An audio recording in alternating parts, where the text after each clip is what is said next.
Hello, क्या कर रहे हो तुम्हारे? मुझे नीचे से वी कट करवाना था हेयर्स। चलो आ जाइए। मैं आपको डीपली कराना था या नॉर्मल भी कराना था? Ma'am normal. आपका हेयर फॉल हो रहा है, आपके बाल भी काफी रफ दिख रहे हैं और आपका ये पैच भी दिख रहा है, ये देखिए मैम। कोई बात नहीं मैम, हमारे पास अभी केराटिन स्मूथनेस का प्लान चल रहा है, तो आप वो करा लीजिए और आपके बाल पतले हैं तो कम में भी हो जाएगा। ये देखिए मैम, स्प्लिट एंड भी हो रखा है। मैम केराटिन के साथ साथ आप हेयर स्पा भी करवा लो और उसके बाद आपका हेयर का जो क्वालिटी है वो थोड़ा अच्छा हो जाएगा, स्प्लिट एंड भी निकल जाएंगे। यार एक तो पहले ही बाल झड़ रहे, ऊपर से दीदी ने और स्ट्रेस दे दिया। क्या करूँ इस हेयर फॉल का? स्ट्रेस लेने से प्रॉब्लम और बढ़ जाएगी। But if you are really worried about your hair fall, rough texture, hair breakage, तो आज का वीडियो आपके लिए है। इस वीडियो में मैं आपको बताऊंगा इजी प्रैक्टिकल टिप्स जो आपको सच में इन हेयर प्रॉब्लम से डील करने में हेल्प करेंगे। थर्ड और फोर्थ पॉइंट ऐसे हैं जो आपको शायद सरप्राइज भी कर सकते हैं। इस वीडियो में हम कोई भी क्विक फिक्स नहीं डिस्कस करने वाले, क्योंकि हेयर फॉल को क्विकली फिक्स नहीं किया जा सकता। It takes time. अच्छे रिजल्ट्स अगर आप चाहते हैं तो आपको इस वीडियो में जितने पॉइंट्स दिए गए हैं वो कंसिस्टेंटली कम से कम 3 से 5 महीने तक फॉलो करने होंगे। ठीक है, एंड में हम आपको ये भी बताएंगे कि आप कौन से योगा आसन को आप अपनी रूटीन में इंक्लूड कर सकते हो जो आप बहुत ही आसानी से कर पाएंगे। So let's start.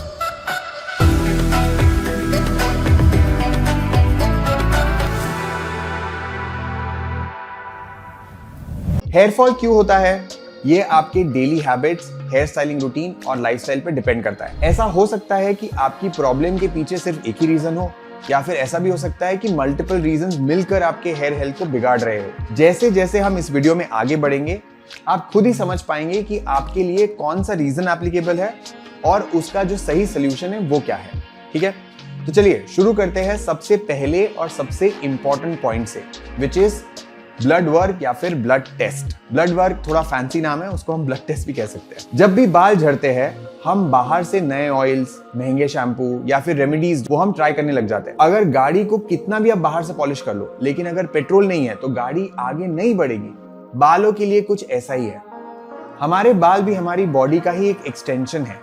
अगर अंदर से कोई न्यूट्रिशन डेफिशिएंसी है तो बाहर आप कितने भी नुस्खे आजमा लीजिए, कुछ काम नहीं करेगा। इसीलिए सबसे पहला सोल्यूशन है कि आप अपना ब्लड चेक करवाइए।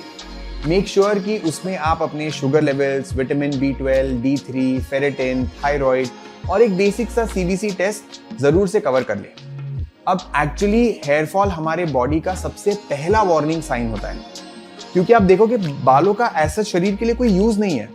तो अगर बॉडी में कोई भी इश्यू आता है, जैसे कि डेफिशिएंसी आ गई, डायबिटीज आ गया, थायराइड हो गया, कुछ भी हो गया, तो बॉडी सबसे पहले बालों को ही जाने वाला न्यूट्रिशन रोक देती है। इसीलिए टेस्ट करवाने से आपको किसी भी लाइफस्टाइल इशू के बारे में पता चल सकता है, उसका अर्ली स्टेज डिटेक्शन हो सकता है और उसे हम ठीक करने की शुरुआत जल्दी कर सकते हैं।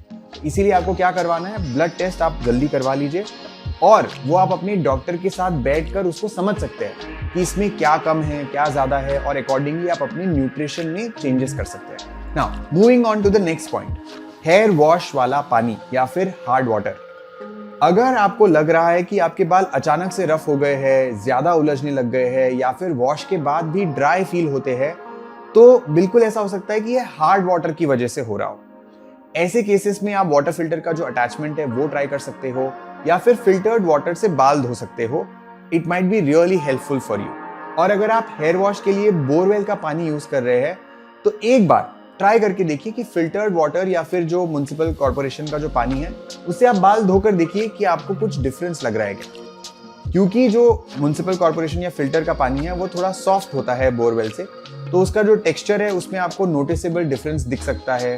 शायद आपका जो ब्रिटल हेयर है, जो ड्राई स्कैल्प का जो रीजन है, वो हो सकता है आपके बाथरूम का पानी हो।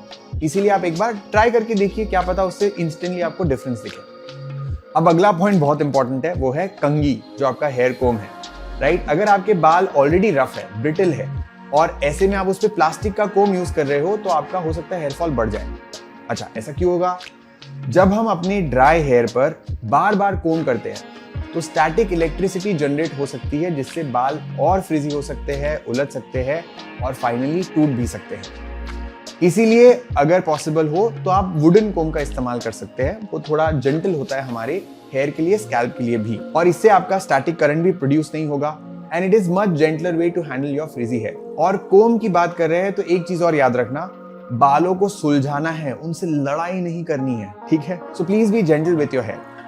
अच्छा, अगला पॉइंट आपको पता ही होगा, but we will be breaking it down a little bit more, which is diet and hydration.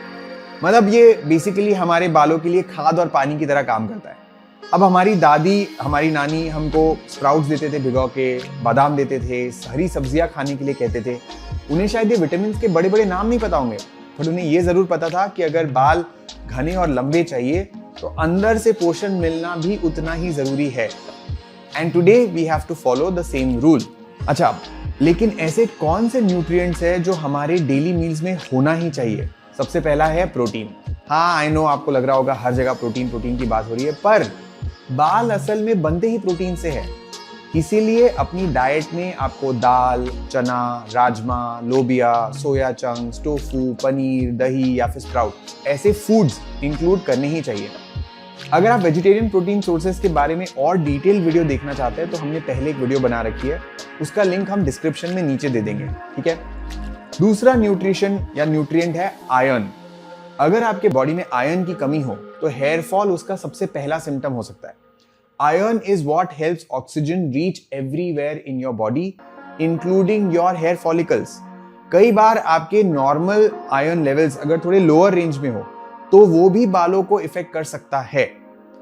Iron के लिए आप अपने डाइट में क्या खाएंगे? ग्रीन लीफी वेजिटेबल्स, दाल, अंजीर, पोमोग्रेनेट, पंपकिन सीड, तिल, मिलेट, अगर बाजरा, रागी जैसे, उसमें भी आयरन की मात्रा बहुत अच्छी होती है।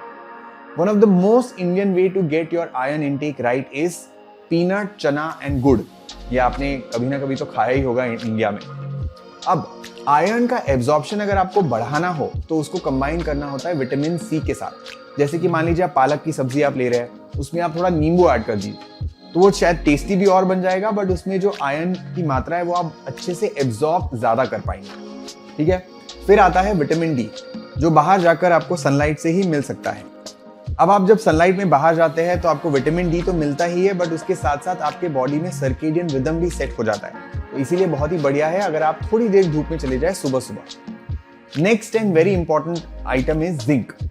जिंक हेयर ग्रोथ और रिपेयर में काफी इंपॉर्टेंट रोल प्ले करता है, इसीलिए पंपकिन सीड, तिल्ली, नट्स, लेग्यूम्स, मिलेट जैसे जवार, बाजरा, रागी, इसको अपने डाइट में आप जरूर से ऐड कीजिए।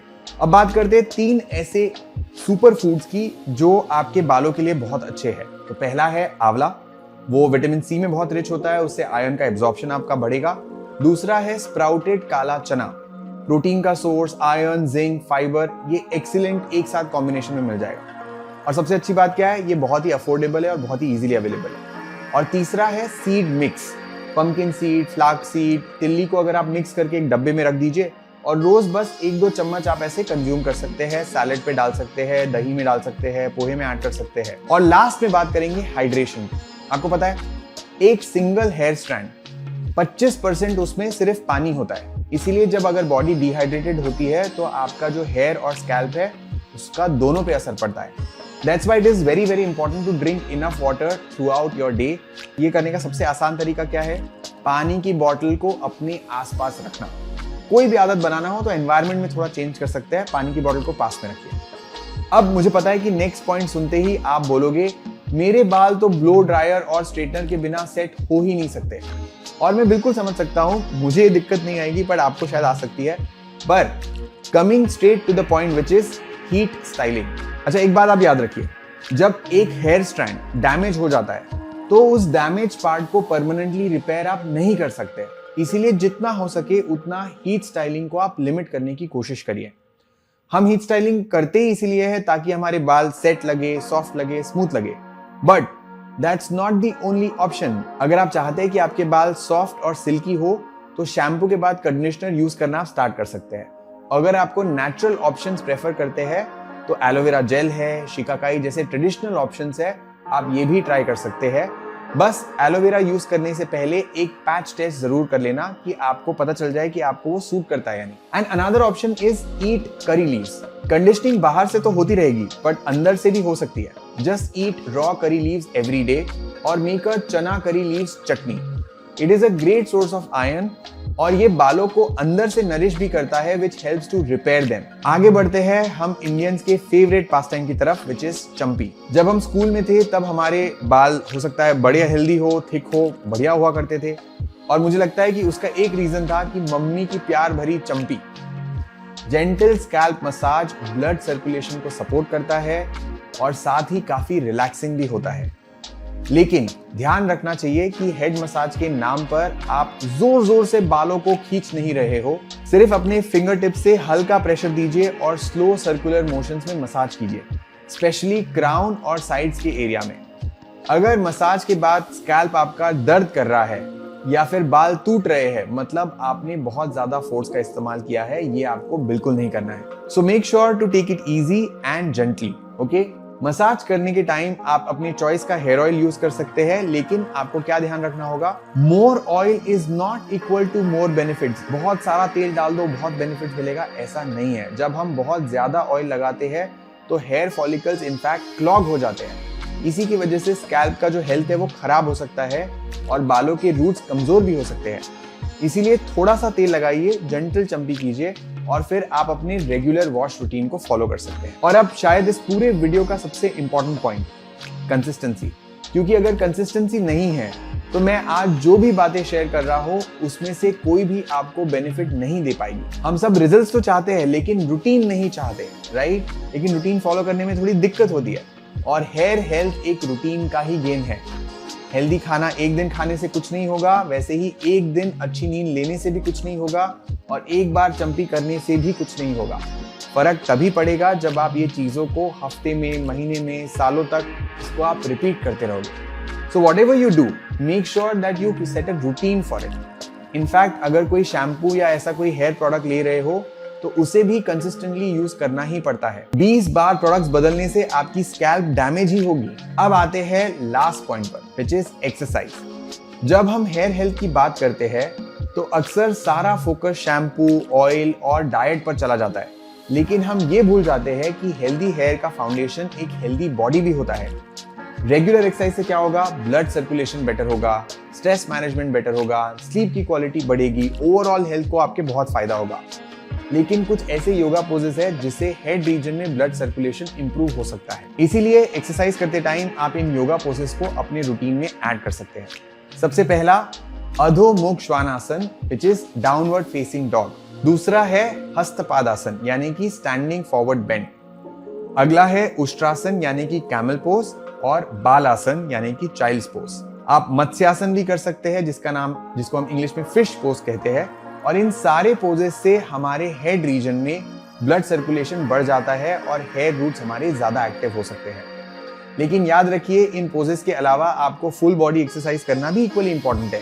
ये नहीं कि बालों के लिए सिर्फ यही पोज आप रिपीट कर रहे हैं। एंड रिमेंबर, बेस्ट एक्सरसाइज वही है जो हम डेली कर सकते हैं, उसमें कंसिस्टेंट रह सकते हैं। और अगर आपको हाई बीपी है, वर्टिको है, ग्लूकोमा है या फिर बार बार हेडेक्स होते हैं तो ये पोजेस को करने से पहले आप अपने डॉक्टर को जरूर कंसल्ट कीजिएगा, क्योंकि इससे सर में खून बढ़ता है, which might not be a good idea for you if you have these conditions. And that is it for today's video. मुझे कमेंट्स में आप जरूर बताइएगा कि इन सारे पॉइंट्स में से आपको कौन सा पॉइंट सबसे पहले अपनी रूटीन में ऐड करना है, और अगर आप पहले से कुछ फॉलो कर रहे हैं तो वो भी आप कमेंट में जरूर बता सकते हैं कि ये आप पहले से कर रहे हैं। और इस वीडियो का सबसे इंपॉर्टेंट टेक अवे एक ही है, which is consistency. Healthy hair healthy habits का बाय प्रोडक्ट होते हैं और हेल्दी हैबिट्स को आप अपने रूटीन में अगर ऐड करना चाहते हैं तो आप हमारे साथ हमारा जो 14 डे का फ्री योगा प्रोग्राम है वो ज्वाइन कर सकते हैं। कुछ नहीं करना है, सिर्फ इस नंबर पे मिस कॉल देना है और हम आपको मिलेंगे अगले वीडियो में।